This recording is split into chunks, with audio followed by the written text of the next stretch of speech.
Hello, Cancer, Sun, Rising, and Venus signs. Kamusta kayo? Sana ba'y nasa mabuti kayong kalagayan? Welcome back po sa Star Tarot. Kung bago kayo rito, welcome din kayo. Thank you for your support. I truly appreciate it. God bless you. Cancer, pauna mensahe ninyo truth. Ayan. So, there is some truth coming to light. At maaaring this is your own truth. Baka meron kayong parte ng sarili ninyo sa ngayon na gusto mo nang ilabas. Gusto mo nang i-share. Gusto mo nang magpakilala kung sino ka talaga. Kung ano ang meron ka. What your capabilities are, no? Ano ang meron ka. Diba? Anong pwede mong i-share. So, maybe yan ay i-share mo na sa iba. We have career. Ayan, ang iba sa inyo, you're going to be so focused on career. Maaari na bago kayo sa karerang ito. Maybe you are starting a new career path.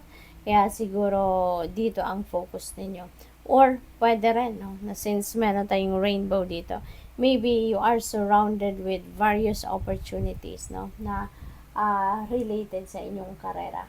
No? So, maaaring ganun ang sitwasyon dyan. What else? We have friendship.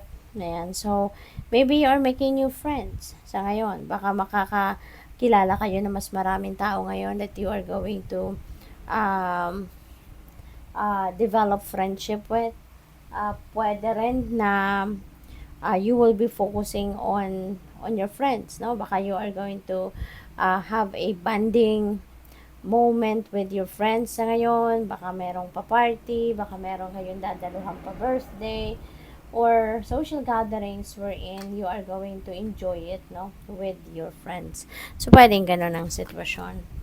We have family. Pwede rin ang iba sa inyo dito is also raising your own family. Baka nagsisimula na kayo ngayon na bumuo ng inyong pamilya, diba? Maaaring ang iba sa inyo rito, merong bagong baby na paparating. Pwedeng ganun. Or, maaari din na yung focus ninyo also is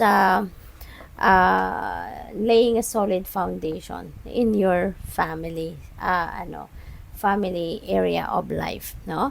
Or baka sa ngayon, mas marami kang oras, panahon para sa inyong pamilya, maaaring i-enjoy mo yung oras mo, yung bakasyon mo, diba? Yung day off mo with the entire family. So, baka merong picnic kayo, merong lalabas kayo, you're going to eat out, diba? Ganon ba, no? So, baka bonding, no? Bonding moments din ito with your family. So, what else? We have lost but never alone. Ayan. So, hindi ka nag-iisa. You may be feeling lost but rest assured that you are not alone.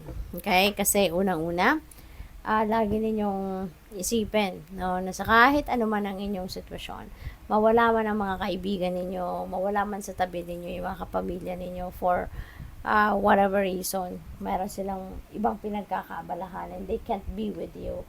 Lagi mong tatandaan na you can always lean on sa divine universe, sa inyong mga guardian angels, sa inyong spirit guides, sa mga ancestors ninyo. Diba? Lagi sila nandyan. Your spirit team will always be there for you. Kailangan mo lang natawagin sila. Kailangan mo lang tumawag ka sa kanila. Kausapin mo sila through prayer. Kasi when you are asking for their presence, no, dadating at dadating yan, no? Talagang ipaparamdam nila sa'yo, no, na nandyan sila para sa'yo. Don't fear change. Embrace it and grow. Ayan, huwag kayong matakot, no? This is a beautiful reminder na huwag kayong matakot sa pagbabago.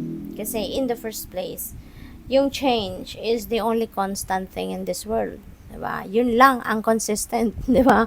Yung pagbabago. Kasi everything changes. Everything changes. Everyone changes. Situation changes. Diba? Lahat nagbabago eh. Kaya dapat lagi tayong bukas, no, sa pagbabago. Kasi we never know kung ano yung pwedeng magbago mamaya sa buhay natin. Hindi natin alam, hindi natin sigurado kung bukas pagising natin, ano yung bago sa buhay natin, 'di ba? Kasi nga ano yan eh, nandiyan lagi, no, yung pagbabago. Lagi tayong may opportunity to experience change, no, sa iba't ibang parte ng buhay natin. Kaya wag kayong matakot, bagkus harapin ninyo ito squarely. Kasi change is beautiful, 'di ba? Ako, on a personal note, may share ko lang. When there is change, I feel excited.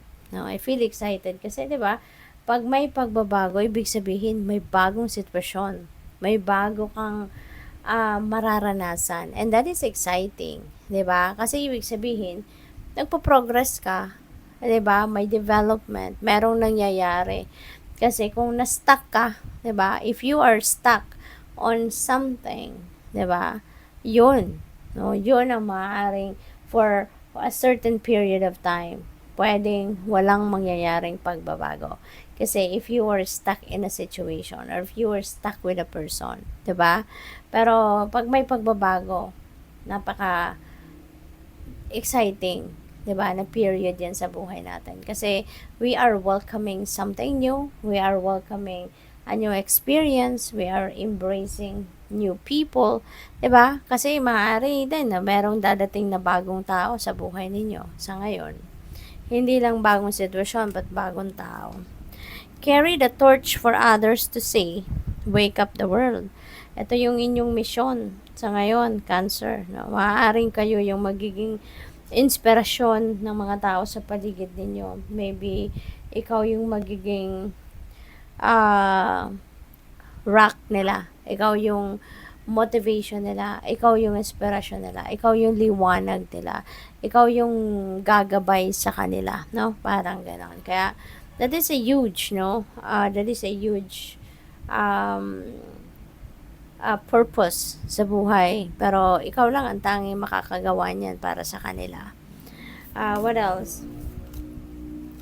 We have send out help to others. Ayan. So, maaaring meron ditong mga tao na hihingi ng tulong sa'yo. At hindi mo to mahihindian.